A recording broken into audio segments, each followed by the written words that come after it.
오늘 우리에게 주나는 말씀 사무엘상 17장 32절에서 40절 말씀 제가 봉독해 올리겠습니다. 다윗이 사울에게 말하되 그로 말미암아 사람이 낙담하지 말 것이라. 주의 종이 가서 저 블레셋 사람과 싸우리이다 하니 사울이 다윗에게 이르되 네가 가서 저 블레셋 사람과 싸울 수 없으리니 너는 소년이요 그는 어려서부터 용사임이니라. 다윗이 사울에게 말하되 주의 종이 아버지의 양을 지킬 때에 사자나 곰이 와서 양떼에게 새끼를 물어가면 내가 따라가서 그것을 치고 그 입에서 새끼를 건져내었고 그것이 일어나 나를 해하고자 하면 내가 그 수염을 잡고 그것을 쳐 죽였나이다. 주의 종이 사자와 곰도 쳤은즉 살아계시는 하나님의 군대를 모욕한 이 할례받지 않은 블레셋 사람이리까 그가 그 짐승의 하나와 같이 되리이다. 또 다윗이 이르되 여호와께서 나를 사자의 발톱과 곰의 발톱에서 건져내셨은즉 나를 이 블레셋 사람의 손에서도 건져내시리이다. 사울이 다윗에게 이르되 가라, 여호와께서 너와 함께 계시기를 원하노라. 이에 사울이 자기 군복을 다윗에게 입히고 노투구를 그의 머리에 씌우고 또 그에게 갑옷을 입히매 다윗이 칼을 군복 위에 차고는 익숙하지 못하므로 시험적으로 걸어보다가 사울에게 말하되 익숙하지 못하니 이것을 입고 가지 못하겠나이다 하고 곧 벗고 손에 막대기를 가지고 시내에서 매끄러운 돌 5을 골라서 자기 목자에 쥐고 곧 주머니에 넣고 손에 물매를 가지고 블레셋 사람에게로 나아가니라. 아멘. 우리 아멘으로 하도록 하겠습니다. 아멘. 오늘 본문은 다윗과 골리앗을 배경으로 한 말씀인데 우리 모두에게 너무도 익숙한 본문이지만 제가 성경 가운데 신앙의 구구단이다 라고 꼽는 그런 말씀 가운데 하나입니다.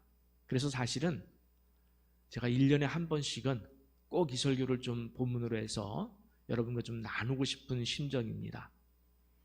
제가 성경을 읽으면서 신앙의 가장 기초적인 구구단이다 라고 꼽는 말씀이 2가지가 있습니다.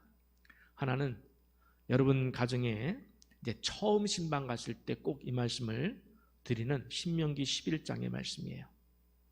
그리고 또 하나는 오늘 본문인 다윗과 골리앗의 싸움 이야기입니다.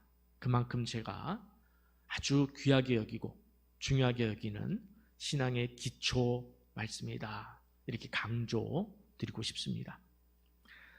사람들이 어떤 스포츠를 가르칠 때 처음 가르칠 때 공이나 라켓을 먼저 주지 않습니다. 공이나 라켓 없이 자세부터 가르치는 것으로 알고 있습니다. 정식 선수 과정을 밟는 학생들의 경우는 아예 주전자 들고 뛰는 것부터 가르칩니다. 왜냐하면 지금 당장 공이나 라켓부터 잡는 것이 오히려 나중에는 결코 도움이 되지 않기 때문에 그런 것으로 알고 있습니다. 그런데도 사람들은 기본을 익히는 그 시간을 힘들어해요. 저도 마찬가지예요. 뭘 하려고 할 때 기본부터 하라고 그러면 그 기본을 익히는 그 시간들이 참 힘들어요.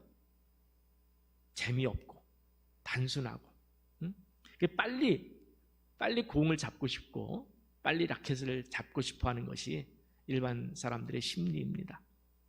그래서 코치의 가르침을 따르지 않고 자세부터 배우지 않고 먼저 공부부터 잡으면 어느 일정 수준까지는 빨리 올라갈 수가 있어요. 그런데 정말 참 그 규칙이 무서운 것 같아요. 어느 일정 수준에 도달하면 그 이상을 넘어가질 못해요. 그 이상을. 그래서 자세부터 배우는 것이 맞습니다. 영성의 기본, 신앙의 기본은, 신앙의 자세는 무엇일까요? 우리가 가장 먼저 배워야 하고 항상 놓지 말아야 될 것이 뭘까요?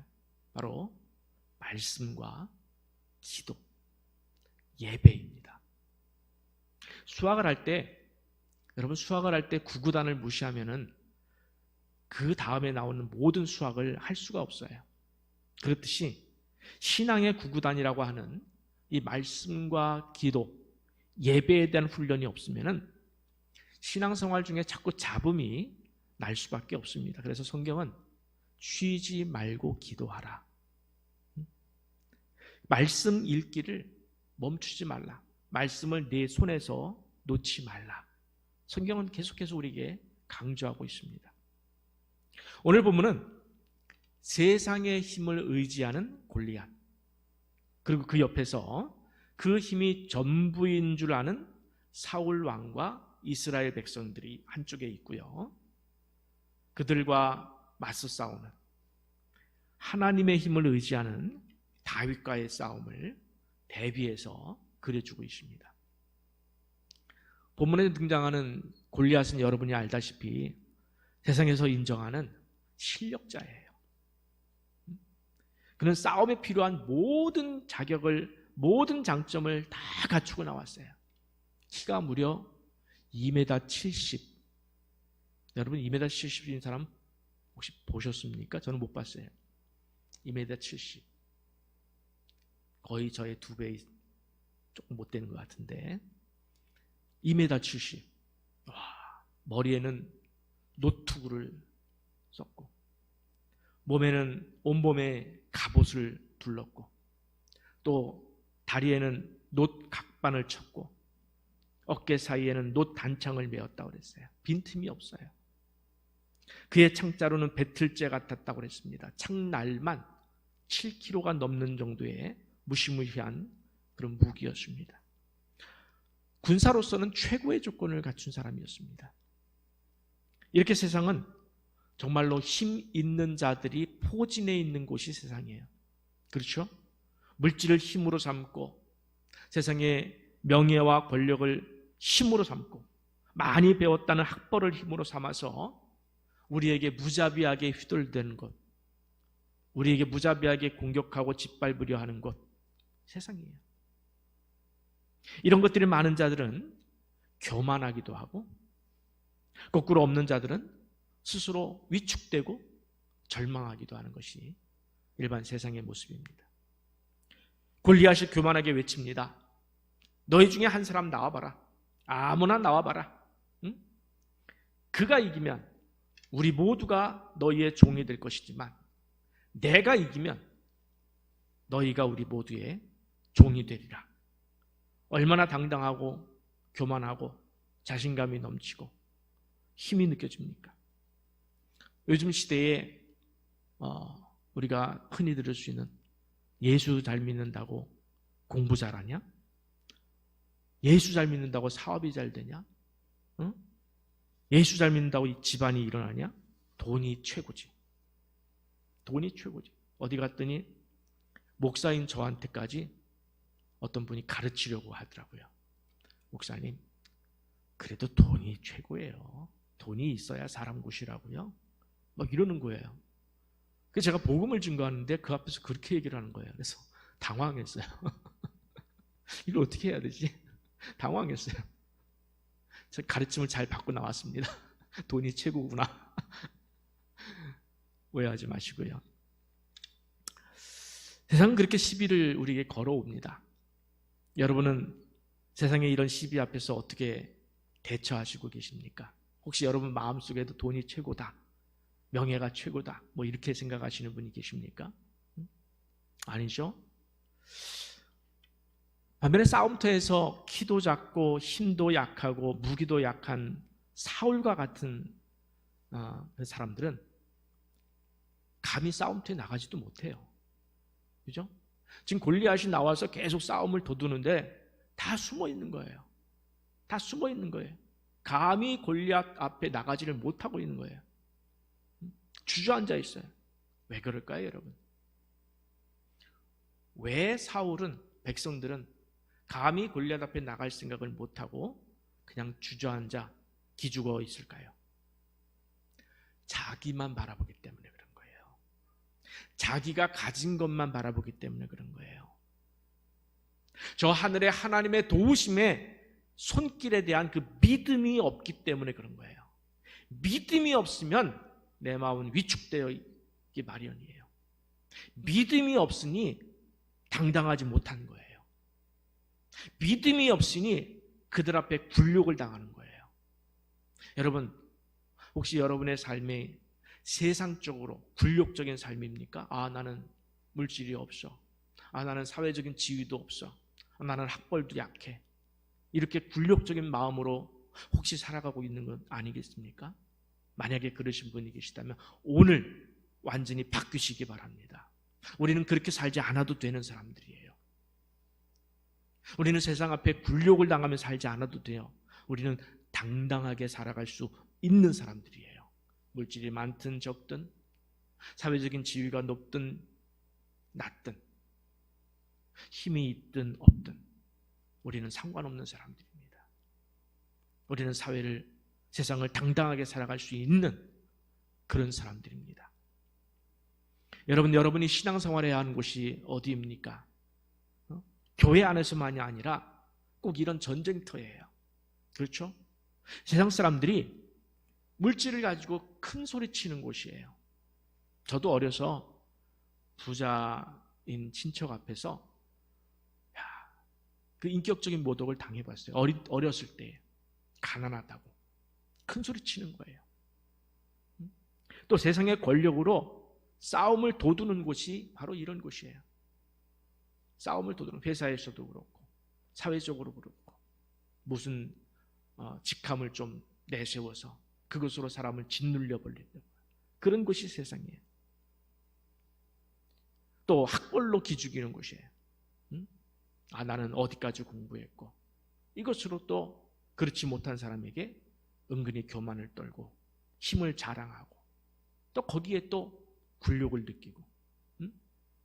근데 문제는 하나님께서 우리를 전쟁터에 내보내시면서 그런 무기를 좀 줘서 내보내셨으면 참 좋겠다, 그런 생각을 우리는 하는데 사실은 그런 무기를 주지 않으실 경우가 훨씬 더 많다는 사실입니다. 큰 키도, 좋은 무기도, 실력도 주시지 않으셨습니다. 혹 주셨다면 어떻게 주신 겁니까? 왜 주신 거예요? 혹 우리에게 물질을 주시고 사회적인 지위와 명예를 주시고 힘을 주셨다면 왜 주셨을까요? 그것을 잘 관리해서 그것을 가지고 하나님의 영광을 위해서 쓰라. 그리고 다른 사람을 위해서 희생하라고 준 거예요. 다른 사람을 짓밟는, 무시하는 도구로 사용하라는 것 중요한 게 아니라 그 사람을 섬기는 일에 쓰라고 주신 거예요. 믿습니까? 물질을 주셨다면 그 물질로 자랑하지 말라는 거예요. 여러분, 물질이나 무엇이나 어떤 것이든지 간에 그것을 가지고 자랑하는 순간, 교만하는 순간 하나님에게서 완전히 멀어졌다는 두려움을 느끼시기 바랍니다. 여러분 마음속에 두려움이 있어야 돼요. 하나님께서 내게 주신 건강, 내게 주신 환경, 물질, 또 사회적인 지위, 이것을 어려운 사람들을 위해서 잘 쓰라고 주신 거예요. 잘 사용하라고. 자, 중요한 질문 하나 드리겠습니다. 모두가 귀를 기울이시고 한번 대답을 한번 해보세요. 여러분의 기도는 어떤 것을 구하느냐? 여러분 기도의 자리에 나오셔서 무엇을 구하십니까? 오늘도 예배 시간에 나오셔서 무엇을 구하셨습니까? 여러분 이런 힘을 구하셨습니까? 물질과 사회적인 지위, 또 학벌, 이런 것들에 대신하는 이런 것들을 구하셨습니까? 아니면은 하나님을 구하셨습니까? 자신에게 한번 돌아보세요. 나는 무엇을 구했나? 난 무엇을 구하며 살고 있는가? 하나님, 물질을 주세요. 하나님, 이번 시험에 꼭 합격하게 해주세요. 하나님, 승진하게 해주세요. 이번에 아파트 청약기 넣었는데 꼭 당첨되게 해주세요. 이런 것들을 구했습니까? 아니면은 하나님, 내 안에 임재하소서. 하나님이 내 인생의 주인 되소서. 그리고 나는 주님의 종입니다. 따르겠습니다. 자족하겠습니다. 인도하여 주시는 대로 감사하겠습니다. 시험에 떨어져도 붙어도 다 하나님의 영광이고 감사합니다. 청약에 떨어졌어도 붙었어도 다 하나님의 은혜입니다. 남는 것은 하나님밖에 없어요. 여러분 어떻게 구하시고 계십니까? 어떻게 구하시고 계셔요? 여러분, 하나님을 구해야 되는 거예요. 하나님을 구하세요. 하나님의 뜻을 구하세요. 하나님의 손만 붙잡고 있으면 두려울 것이 없는 줄 믿습니다. 하나님을 구하시는 연습을 하세요. 힘을 구하지 마세요. 그래서 바울을 한번 보겠습니다. 바울이 어떻게 했습니까? 우리가 그토록 구하는 모든 것, 바울은 우리가 구하는 모든 것을 가졌던 사람이었어요. 우수한 혈통의 사람이었습니다. 신분의 탁월함이 있었어요. 사회적 지위가 굉장히 높았습니다. 신앙에도 굉장히 열심히 있었습니다. 그런데 그 가졌던 모든 것들을 바울은 무엇으로 여겼다고 그랬습니까? 배설물로 여겼다고 그랬어요. 그것을 구하기는커녕 버려버렸습니다. 독이라고 표현했습니다. 독은 여러분 맨손으로 만지면은 독은 내 손을 썩게 만드는 거예요. 내 품에 넣고 있으면 몸이 썩게 되는 거예요. 여러분 명심하셔야 돼요. 바울이 버린 것들 바로 이것은 독이고 배설물이에요. 그리고 버린 대신에 하나만 집중했어요. 딱 하나. 딱 하나에만 집중했어요. 예수 그리스도를 아는 지식. 예수님만 집중했어요. 예수님만 품고 싶었어요. 예수님만 갖고 싶었어요. 여러분, 우리는 정말 바울이 배설물이라고 독이라고 해서 버려버린 것을, 혹시 여러분 바울이 버린 것을 달라고 하나님께 울고불고 때를 쓰고 있는 거 아닐까요? 한번 돌아보세요. 바울은 버렸는데, 배설물이라고 버렸는데 우리는 그걸 가지고 달라고 하나님 주세요 이렇게 하나님께 매달리는 거 아닐까요? 근데 하나님이 사랑하는 자녀에게, 내가 사랑하는 자녀들에게, 여러분에게 주실까요? 독을 주실까요? 배설물을 주실까요? 여러분, 하나님이 여러분한테 배설물 줬으면 좋겠어요? 아니죠. 독을 줬으면 좋겠어요? 아니잖아요. 하나님이 선하신 분이에요. 우리에게 딱 맞는 좋은 것으로 예비해 주실 줄 믿고 그 하나님만 구하시는 여러분의 영적 지혜가 되시기를 간절히 축원합니다. 하나님이 주시고 싶어 하시는 것이 딱 하나 있어요. 뭘 주시고 싶어 할까요? 하나님은 하나님 자신을 주시고 싶어 하셔요. 하나님은 하나님 자신만 주고 싶어 하셔요. 이것은 하나님을 믿는 믿음입니다. 그래서 이것을 표현한 것이 바로 하박국 선지자의 3장 17절부터 18절을 보면은 제가 봉독하겠습니다. 비록 무화과 나무가 무성하지 못하며 포도나무에 열매가 없으며, 우린 자꾸 무화과 나무를 구해요. 포도 열매를 구해요. 근데 이것이 없어요. 감람나무에 소출이 없으며 밭에 먹을 것이 없으며 우리의 양이 없으며 외양간에 소가 없을지라도, 우린 이것에 자꾸 매달리고 구하는데 이것이 없을지라도 다 없어요. 다 없어요. 근데 무엇만 있습니까? 시작. 나는 여호와로 말미암아 즐거워하며 나의 구원의 하나님으로 말미암아 기뻐하리로다. 아멘. 여러분 아멘이십니까? 비록 내가 가난할지라도 나는 하나님만으로 기뻐하겠습니다. 나는 비록 사회적인 지위가 낮다 할지라도 괜찮습니다. 하나님만으로 기뻐하겠습니다.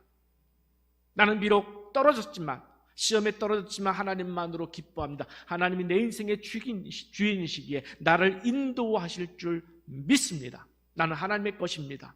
나는 하나님의 종입니다. 하나님의 백성입니다. 하나님의 자녀입니다. 하나님이 그래서 나를 사랑하시고 인도해 주시고 나를 위해서 계획해 놓으신 것이 있을 줄 믿습니다. 그래서 나는 여호와로 말미암아 즐거워하겠습니다. 나의 구원의 하나님으로 말미암아 기뻐하겠습니다. 아멘이십니까?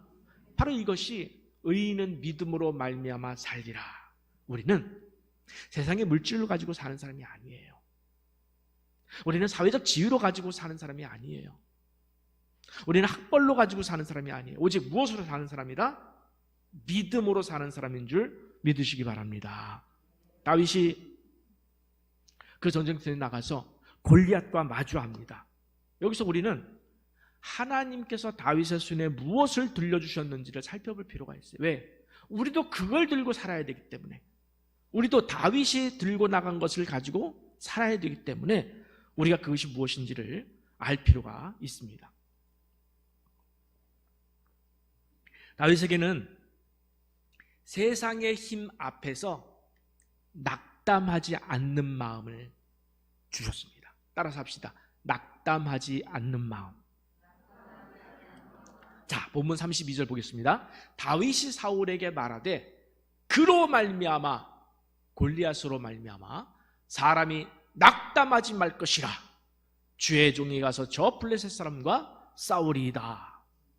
교회는 세상에 무기가 없다고, 세상의 것들이 없다고 낙담하는 곳이 아니에요. 물질이 없다고 기죽는 곳이 아니에요. 권세가 없다고 주저앉는 곳이 아닙니다. 여러분, 교회는 전혀 있어도 교만하지 말아야 되고 없어도 낙담하지 말아야 돼요. 말씀드리면 다 알만한 서울의 대형교회 S교회가 처음에 교회를 개척했을 때 가난한 사람들을 중심으로 교회를 개척을 했다고 그래요, 목사님이. 그래서 갑자기 부흥이 왔어요. 갑자기 부흥이 왔는데 부흥하고 나니까 이제 부유한 사람들이 막 이렇게 들어오기 시작하고 교회가 어느 틈에 그들이 중심이 되어서 교회가 흘러가는 분위기가 되어버렸어요. 목사님이 의도하지 않았고 누구도 의도하지 않았는데 그렇게 되어버리고 말았어요. 그러니까 어느 틈엔가 가난한 사람들이 설 자리를 잃어가고 있었다는 거예요. 이상하게. 그리고 그들이 하나 둘씩 떠나는 모습을 보면서 목사님이 너무 마음이 안타까웠다는 거예요. 그런 이야기를 제가 직접 들었습니다. 누구 잘못을 떠나서 교회는 절대로 그런 곳이 되어서는 안 됩니다. 교회는 절대로 가난하고 부유한 것이 힘이 되고 그것이 표시 나서는 절대로 안 됩니다. 힘이라고 한다면 우리가 존중해 줘야 된다고 한다면 딱 한 가지만 존중받아야 되는 거예요. 뭘까요? 하나님에 대한 믿음. 하나님에 대한 믿음. 이거 하나만 존중받아야지 나머지가 구분점을 가져서는 결코 안 되는 줄 믿습니다. 여러분, 다윗이 가진 무기를 한번 함께 보겠습니다. 바로 이런 무기가 교회가, 성도가 가져야 되는 것인데 본문 34절부터 37절까지 좀 길지만 한번 보세요. 다윗이 가진 무기가 뭔가. 34절입니다. 다윗이 사울에게 말하되 주의 종이 아버지의 양을 지킬 때에 그때에 사자나 곰이 와서 양떼에게 새끼를 물어가면 내가 따라가서 그것을 치고 그 입에서 새끼를 건져내었고 그것이 일어나 나를 해하고자 하면 내가 그 수염을 잡고 그것을 쳐 죽였나이다. 주의 종의 사자와 곰도 쳤은즉 살아계시는 하나님의 군대를 모욕한 이 할례받지 않은 블레셋 사람이리까 그가 그 짐승의 하나와 같이 되리이다. 또 다윗이 이르되 여호와께서 나를 사자의 발톱과 곰의 발톱에서 건져내셨은즉 나를 이 블레셋 사람의 손에서도 건져내시리이다. 사울이 다윗에게 이르되 가라, 여호와께서 너와 함께 계시기를 원하노라. 다윗은 과거 자기 삶 속에서 만났던 하나님, 과거 자기 삶 속에서 경험했던 하나님이 무기였습니다. 하나님이 무기였어요. 뒤에 나오는 물맷돌이 무기가 아니고 하나님이 무기였다는 거예요. 자기를 사자와 곰의 공격에서 건져내주신 하나님의 힘, 그리고 그분이 이번에도 이기게 해주실 것이라는 확실한 이유는 골리앗이 바로 하나님을 모독했기 때문이에요. 여러분, 골리앗이 하나님에게 뭐라고 그랬어요? 아니면 하나님의 백성에게 뭐라고 그랬어요? 하나님의 백성에게 뭐라고 했죠? 그죠? 여러분, 하나님의 백성에게 뭐라고 했는데 그것을 하나님은 자신을 모욕했다, 그렇게 받아들여요. 그렇죠? 여러분, 자녀를 누가 모욕을 했어요? 여러분, 자녀를 모욕했으면 누구를 모욕한 거예요? 부모를 모욕한 거예요. 그걸 모르면 부모가 아니에요. 다윗은 바로 그렇게 본 거예요. 다윗은 골리앗이 이스라엘 백성들을 모욕한 것을 두고 너는 하나님을 모욕했다. 하나님을 모욕했다. 여러분 잘 들어주세요. 하나님은 자기 스스로 자신의 영화로운 이름을 위하여 싸우시는 분이셔요. 아멘. 자신의 영화로운 이름이 무너졌을 때, 모욕을 당했을 때, 하나님의 이름이 모욕을 당했을 때 하나님은 가만히 계시지 않으시는 분이셔요. 하나님은 자신의 이름을 영화롭게 하기 위해서 싸우시고 우리를 지켜내시고 우리를 건지시는 하나님이신 줄 믿으시기 바랍니다. 여러분 우리가 만약에 세상에 나가서 그리스도인으로서 욕을 먹는다면 누가 욕을 먹는 거예요? 하나님이 욕을 당하는 거예요.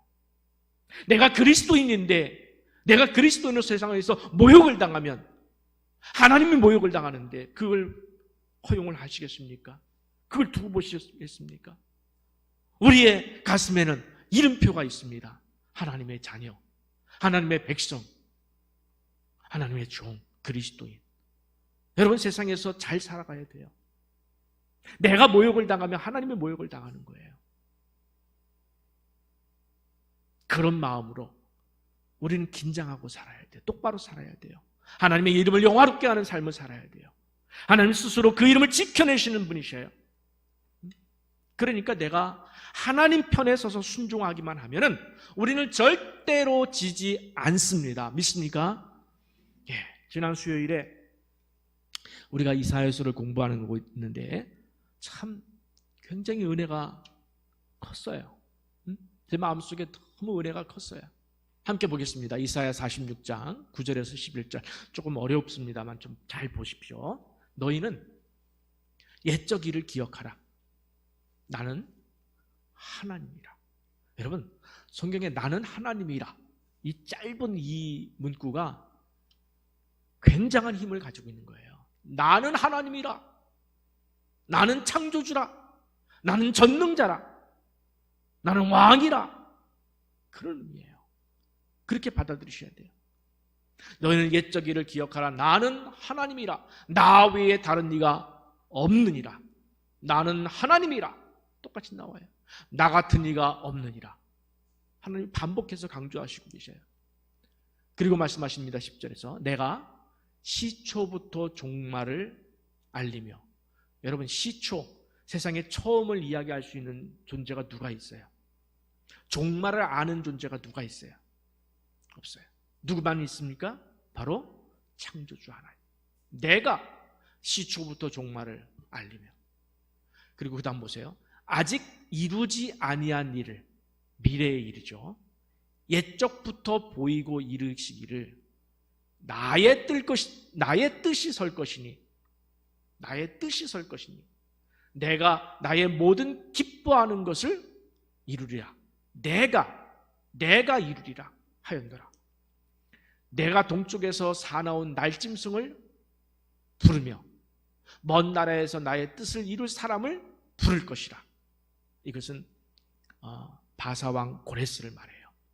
바벨론을 무찌를 때 하는 얘기인데 하나님이 부르신다면 부르시는 거예요. 그래서 찬란했던 바벨론이 100년 만에 무너집니다. 여러분 한 제국이 100년 만에 무너진다는 것은 있을 수 없는 일이에요. 근데 하나님이 하셨다는 거예요. 어디에서? 동쪽에서 사나운 날짐승 바사 제국의 고레스를 불러서 내가 하리라. 그런 뜻을 말하는 거예요. 그 다음에 내가 말하였은즉, 내가 말을 했어요. 하나님이. 그러면 반드시 이룰 것이요. 아멘이십니까? 계획하였은즉 반드시 시행하리라. 아멘. 여러분 이 성경 전체가 하나님께서 우리에게 기억하라고 하신 옛적 일이 이 안에 다 담겨져 있는 줄 믿습니다. 여러분 신앙 속에서, 삶 속에서 어려운 일을 맞이하실 때 성경을 기억하세요. 하나님을 기억하세요. 여러분 출애굽의 하나님을 기억해 보세요. 출애굽의 하나님. 하나님께서 자기 백성을 어떻게 출애굽시키고 보호하시고 지켜내셨는지를 보세요. 여리고성을 무너뜨리신 하나님을 묵상하세요. 기드온을 이기게 하신 하나님을 기억하세요. 삼손으로 하여금 그 많은 사람들을 무찌르게 하신 그 하나님을 기억하시란 말이에요. 옛적 일을 기억하라. 그리고 신약의 예수 그리스도의 그 많은 은혜와 능력을 기억하시란 말이에요. 그 하나님이, 우리가 왜 그분을 기억해야 되냐면 바로 그 하나님, 바로 이 성경에 나와 있는 그 하나님이, 내가 오늘 믿는 그 하나님, 내가 오늘 예배하는 그 하나님과 동일한 분이시기 때문인 줄 믿습니다. 하나님은 이 세상의 시초와 종말을 만드신 분이에요. 여러분, 하나님은 미래를 아시는 분이야. 이렇게 표현하는 것은 다 표현하지 못해요. 여러분, 미래를 아시는 분이 아니고, 여러분, 미래를 안다라고 하는 것은 미래의 일의 주체가 되느냐 문제는 또 다른 문제가 돼요. 안다라는 것은, 예지 능력은. 그래서 우리는 이렇게 표현해야 돼요. 미래를 그분의 뜻대로, 그분의 계획대로 만들어 가시는 분이다. 차이를 아시겠습니까? 미래를 아시는 하나님, 이 말과 미래를 만들어 가시는 하나님, 이 말의 차이점을 아시겠습니까? 하나님은 후자예요. 여러분의 삶의 미래를 만들어 가시는 분이신 줄 믿으시기 바랍니다. 그분의 선하신 계획 속에서, 그분의 선하신 능력 가운데 여러분의 미래를 만들어 가시는 하나님, 실패하지 아니하시는 하나님, 후회하지 아니하시는 하나님이신 줄 믿습니다. 그래서 우리는 그분 안에 있을 때만 세상을 능히 이길 수 있는 줄 믿습니다. 내가 비록 물질에 힘이 없지만, 내가 세상적인 지위에 힘이 없지만, 내가 비록 학벌도 내놓지 못하지만, 그러나 하나님께서 내 주인 되시고 아버지 되신 이상 내가 세상을 이기고 사는 줄 믿으시기 바랍니다.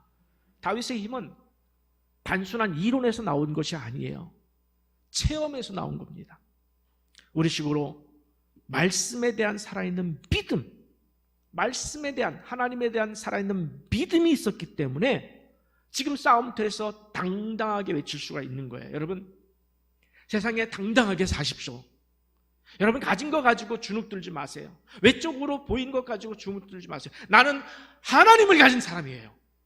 내 안에 하나님이 계신 분이에요. 나는 하나님의 자녀이고, 나는 하나님의 백성이고, 그분의 종이에요. 어디 가서 우리가, 이런 표현이 좀 어떨지 모르겠어요, 꿀릴 일이 아니에요. 없어요. 당당하세요. 단지 복음을 놓치면 안 돼요. 복음을 들고는 가장 당당하게 살아가는 여러분 되시기를 축복합니다. 여러분, 다윗에게는 눈앞에서 포효하는 사자의 울음보다는 하나님의 음성이 더 크게 들렸습니다. 다윗에게는 현실에서 휘두르는 곰의 발톱보다는 하나님의 능력이 더 센 것을 믿었습니다. 그래서 골리앗 앞에서도 외칠 수가 있었던 거였어요. 나는 오직 만군의 여호와의 이름으로 나아가노라. 여러분도 세상을 향해서 나는 오직 만군의 여호와의 이름으로 나아가노라 외칠 수 있기를 간절히 바랍니다. 여러분, 우리는 큰 키와, 세상을 살아가면서 큰 키와 커다란 칼, 물질의 힘을 구하지만은 하나님은 때로 야속하게도, 야속해요. 때로 야속하게도 있는 것도 빼앗으시는 분이시에요. 우리 하나님은. 모세를 한번 기억해 보세요. 모세가 40세 때에 힘이 가장 좋았을 때에, 민족을 구원하고자 했을 때 하나님이 어떻게 하셨습니까? 도왔습니까? 아니에요. 침묵하셨어요. 그리고 40년이 흘러서 80이 되어서야 모세를 불러서 다시 애굽으로 들어가라고 그렇게 하신 하나님이에요. 아브람 보세요. 아브람과 사라가 아기를 낳을 수 있는 능력이 있었을 때 하나님은 아기를 주시지 않았어요. 사라의 경수가 끊어졌다, 이것을 아브람이 고백한 후에야 그때 오히려 하나님은 이삭을 주셨습니다. 하나님께서 기드온의 300명에게 전쟁의 무기 대신 뭘 줬습니까? 상대방은 13만 5천 명이에요. 이쪽은, 기드온 쪽은 300명이에요. 그럼 무기라도 좀 제대로 센 거, 뭐 예를 들면 화살이를 날리는데 10발씩 날아간다든지, 뭐 이 정도는 돼야 싸움이 되지 않겠어요? 근데 하나님이 그들에게 들려주신 무기는 뭐예요? 그런 무기가 아니었어요. 횃불, 항아리, 나팔, 이런 걸 들려주신 거예요. 너희의 무기는 이런 창이나 활이 아니라는 거예요. 너희의 무기는 딱 하나다. 뭐다? 나 여호와가 무기다. 나 여호와, 하나님의 은혜와 능력, 말씀과 기도의 힘, 이것이 너희의 무기니라. 여러분의 무기인 줄 믿습니다. 우리의 무기도 이와 같은 줄 믿습니다. 비록 우리 손에는 좋은 무기가 들려있지 않지만, 무기 같아 보이지 아니하는 항아리와 횃불과 나팔이 들려있을 수도 있겠지만, 내 안에 분명히 살아계시는 여호와, 내 안에 분명히 살아 역사하시는 여호와, 그 하나님의 절대 주권이 있기에 세상을 향하여 당당하게 나가도 되는 줄 믿습니다. 여러분, 무슨 힘으로 하나님의 백성들의 삶을 그 싸움터에 나가시고 계십니까? 자신 한번 점검해 보세요. 나는 무엇이 있어야 내일에 대해서 안심하고 큰소리치며 살아갈 수 있을까? 여러분, 점검해 보세요. 혹시라도 세상의 것들, 아직도 물질과 명예와 어떤 학벌과 이런 것에 매달려서 하나님 이거 주세요, 이렇게 매달리고 있는 것은 아닌가? 하나님께서는 자기 영광을 위해서라면 있는 것도 빼앗으시는 하나님이에요. 그러면 우리는 하나님께 빼앗기기 전에 먼저 내려놓으시기 바랍니다. 지키려고 내려놓는 것이 아니라 어차피 주님 앞에서 볼 때는 그것은 배설물이에요. 여러분의 가진 것이 배설물일 수밖에 없어요. 자, 본문 38절부터 39절까지 참 제가 좋아하는 본문이에요. 한번 같이 좀 읽어보겠습니다. 2절. 이에 사울이 자기 군복을 다윗에게 입히고 노투구를 그의 머리에 씌우고 또 그에게 갑옷을 입히매 다윗이 칼을 군복 위에 차고는 익숙하지 못하므로 시험적으로 걸어보다가 사울에게 말하되 익숙하지 못하니 이것을 입고 가지 못하겠나이다 하고 곧 벗고. 아멘. 저는 성경을, 이 본문을 볼 때마다 감탄을 해요. 어떻게 이 한마디로 이 엄청난 메시지를 담아냈을까? 두 단어예요.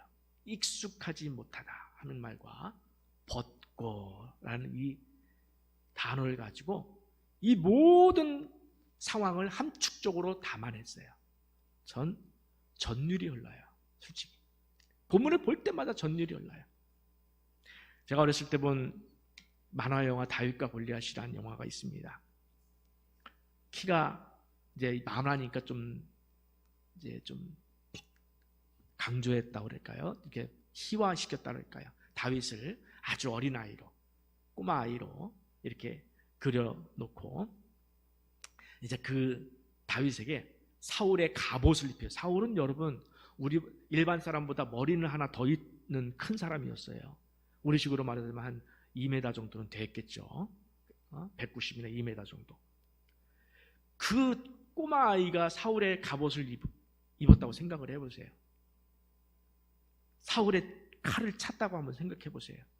그래서 만화 영화를 보면은 그걸 그냥 입고 뒤뚱거리다가 넘어지고 어린 아이들이 뭐 깔깔대고 웃죠. 코믹한 장면이에요. 성경에서 가장 코믹스러운 장면이 바로 오늘 본문이에요. 다윗이 사울의 갑옷을 입고 사울의 칼을 차고 걸어가는 게 가장 코믹해요. 전 성경을 읽다가 성경이 왜 이것을 기록해 놓았을까 생각해 봤습니다. 만약에 다윗이 사울의 갑옷을 입고 사울의 칼을 차고 사울의 방패를 들고 나갔다면 그 싸움은 참 재미없는 싸움이었을 거예요. 왜 그럴까요? 여러분, 아무려면 골리앗의 칼과 방패가 크지 사울의 칼과 방패가 크겠습니까? 골리앗의 무기가 더 좋지 사울의 무기가 더 좋았겠습니까? 아니, 그럴 것 같으면 사울 지가 나가지. 내 얘기가 그거예요. 사울 지가 나가지. 그게 힘이라고. 사울 자기의 갑옷과 칼이 힘이 될 것이라고 다윗에게 입혀준 그 사울을 보면은 저는 그렇게 말하고 싶어요. 아니, 네가 나가지. 그게 힘이라면은 그게 힘이 될 것 같으면 네가 나가지 물론 어린 꼬마애를 그걸 입혀서 내보내냐. 전 그렇게 말하고 싶어요. 여러분, 다윗에게는 사울의 갑옷이 맞지 않았다고 그래요. 참 성경에 귀한 표현이에요. 사울의 갑옷이 맞지 않았어요. 당연히 맞지 않았어요. 사울은 큰 사람이었어요. 사울의 칼과 방패가 어울리지 않았다고 그랬고, 성경은 이렇게 기록하고 있어요. 한마디로 익숙하지 못하니. 익숙하지 못해요. 세상의 무기는, 여러분, 세상에서 떠들고 있는 그 힘이라고 하는 것은 우리에게 어울리지 않아야 하고 익숙하지 않아야 되는 줄 믿습니다. 세상의 자랑거리들을 내가 걸치고 있노라면은 뭔가 내게 안 맞는 옷처럼, 여러분 안 맞는 옷 입어보셨죠? 뭔가 옷을 입었는데 안 맞으면 어떠셔요? 불편하잖아요. 불편하고 어색해요. 차라리 어떻게 그거 입고 뭐 나가서 폼 잡고 사시겠습니까? 아니면 차라리 벗어버리는 게 낫겠습니까? 차라리 벗는 편이 훨씬 더 편하게 사는 거예요. 200만 원, 300만 원, 1000만 원짜리 옷이라 할지라도 내게 맞지 않으면, 내게 맞지 않는 옷을 입고 나가면 사람들이 어떻게 돼요? 야, 당신 좋은 옷 입었네 하고 칭찬해 줍니까? 아니면 비웃습니까? 비웃어요. 비웃어요. 제가 만약에 어떤 분이 1000만 원짜리 양복을 하나 해줬다, 뭐 그런 게 있는지 모르지만 너무 비싸고 좋아요. 근데 그 양복이 키가 한 2m 되는 사람이 이렇게 딱 맞춰진 옷이에요. 근데 제가 그걸 입고 나갔다고 생각을 해보세요. 좋은 양복 입었네? 부러워합니까? 아니면 비웃습니까? 비웃죠. 그런데도 우리는 세상의 옷을 꾸역꾸역 자기의 몸에 맞춰 입으려고 안간힘을 쓰는 것 같아서 너무 안타까울 때가 많아요. 여러분, 다윗을 보세요. 저 마지막 단어, 39절의 마지막 단어에 제가 노란색으로 표현했어요. 뭐라고 했습니까? 벗고. 여러분, 세상의 옷은 벗어버려야 합니다. 세상의 옷은 배설물로 여겨야 합니다. 그리고 우리는 그것을 벗고 무슨 옷을 입어야 된다고요? 하나님이란 옷. 하나님이 우리에게 주시고 싶어 하신 그 옷 하나, 하나님이란 옷, 말씀과 기도라는 옷만 입고 살 때 우리는 한없이 평안하고 당당해야 하고 세상 앞에서 두려워하지 않을 수 있는 믿음으로 살아가는 하나님의 자녀가 되시기를 축원합니다. 여러분, 오늘 무엇을 무기로 삼고 의지하며 살아가고 있습니까? 한번 점검해 보셔야 돼요. 꼭 점검해 보셔야 돼요. 내가 혹시 하나님 대신에 다른 것으로 무기로 삼고 살아간다면 이 시간 내가 걸쳤던 것을 벗고 내가 여기 교회 안에 들어올 때까지 가지고 있었던 마음속에 있었던 물질에 대한 의존하는 마음, 하나님 대신의 물질, 하나님 대신의 명예, 하나님 대신의 학벌, 무엇이라도 이것을 벗고 오직 하나님만 입고 나가시는 여러분 되시기를 간절히 축원합니다.